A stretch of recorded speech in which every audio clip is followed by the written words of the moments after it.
कभी सोचा है कि अगर पूरी जिंदगी हम जो देख रहे हैं वो सिर्फ एक परछाई हो? क्या हो अगर सच्चाई कुछ और ही हो, जो हमारी आंखों से छुपी हो? प्लेटो की एक रूपक कथा हमें इस सवाल की गहराई तक ले जाती है, जहां अंधकार और ज्ञान की टकराहट होती है, जहां जंजीरों से बंधा मन रोशनी की तलाश करता है। स्वागत है आपका दी साउंड ऑफ पेजेस में।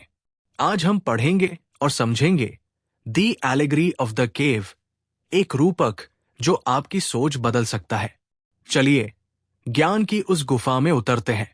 दी एलेगरी ऑफ द केव, गुफा की रूपक कथा, प्रसिद्ध ग्रीक दार्शनिक प्लेटो की रचना है, जो उनकी पुस्तक द रिपब्लिक बुक 7 में पाई जाती है। ये एक दार्शनिक रूपक है जो ज्ञान, अज्ञानता, यथार्थ और मुक्ति की गहराइयों को दर्शाता है। दी एलेगरी ऑफ द केव, सारांश हिंदी में। कहानी की शुरुआत। प्लेटो एक गुफा की कल्पना करते हैं जिसमें कुछ लोग बचपन से ही बंदी हैं। वे जंजीरों में जकड़े हुए हैं और केवल गुफा की दीवार को देख सकते हैं। उनके पीछे एक आग जल रही है और उसके सामने कुछ लोग मूर्तियां और वस्तुएं ले जाते हैं।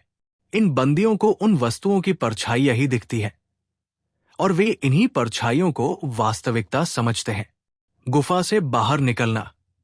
अब कल्पना कीजिए कि उन बंदियों में से कोई एक जंजीरों से आजाद हो जाए। पहले तो उसे आंखों पर चोट पहुंचेगी, क्योंकि उसने कभी तेज रोशनी नहीं देखी। लेकिन धीरे धीरे जब वो बाहर की दुनिया को देखेगा, पहाड़, पेड़, पानी, सूरज, तब उसे पता चलेगा कि अब तक जो वो देख रहा था वो केवल छाया मात्र थी। सच्चाई की ओर यात्रा। ये मुक्त व्यक्ति जब असली दुनिया को पहचानता है तब उसे ज्ञान होता है। सूरज प्लेटो के अनुसार अल्टीमेट ट्रूथ, परम सत्य का प्रतीक है। वो समझता है कि असली यथार्थ वही है जो बाहर है, न कि गुफा की छायाएं। वापसी और अस्वीकार। जब ये व्यक्ति वापस गुफा में जाता है अपने साथी बंदियों को सच बताने, तो वे उसका मजाक उड़ाते हैं। वे उस पर विश्वास नहीं करते और उसे पागल समझते हैं। वे उसकी बात सुनना भी नहीं चाहते, क्योंकि वे अज्ञान के अंधेरे में जीने के आदी हैं। मुख्य संदेश, मेन फिलोसॉफिकल मैसेजेस। अज्ञानता की जंजीरें। हम अक्सर उसी को सच मानते हैं जो हमें दिखाया गया है, जबकि असली सच कहीं और होता है। ज्ञान प्राप्ति एक दर्दनाक प्रक्रिया है। सत्य को स्वीकारना आसान नहीं होता। ये आंतरिक संघर्ष मांगता है। प्रबुद्ध व्यक्ति की जिम्मेदारी, जो सत्य को जान लेता है, उसका कर्तव्य है कि वो दूसरों को भी जागरूक करे, इवन इफ दे रेजिस्ट। सच्चा ज्ञान आत्मा की मुक्ति है।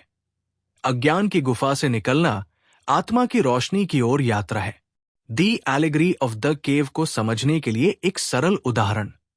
मान लीजिए कोई इंसान अपने पूरे जीवन में सिर्फ ब्लैक एंड व्हाइट टीवी ही देखता है।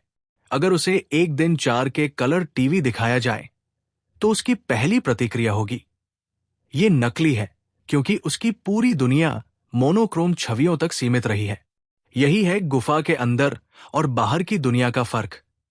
तो दोस्तों, प्लेटो की इस गुफा वाली कहानी ने हमें एक जरूरी सवाल पूछने पर मजबूर कर दिया। क्या हम सचमुच वो देख रहे हैं जो सच है, या हम भी कहीं न कहीं किसी गुफा में बंधे हुए हैं? ज्ञान की रोशनी तक पहुंचना आसान नहीं होता, लेकिन एक बार जब आंखें खुल जाती है तो फिर छायाओं से संतोष करना नामुमकिन हो जाता है। अगर आपको ये रूपक प्रेरणादायक लगा तो वीडियो को लाइक करें, channel the sound of pages को सब्सक्राइब करें और कमेंट में बताएं आपकी गुफा क्या है। मिलते हैं अगली किताब, एक नई सोच और एक नई खोज के साथ। तब तक पढ़ते रहिए, सोचते रहिए, क्योंकि हर पन्ना एक नई आवाज है।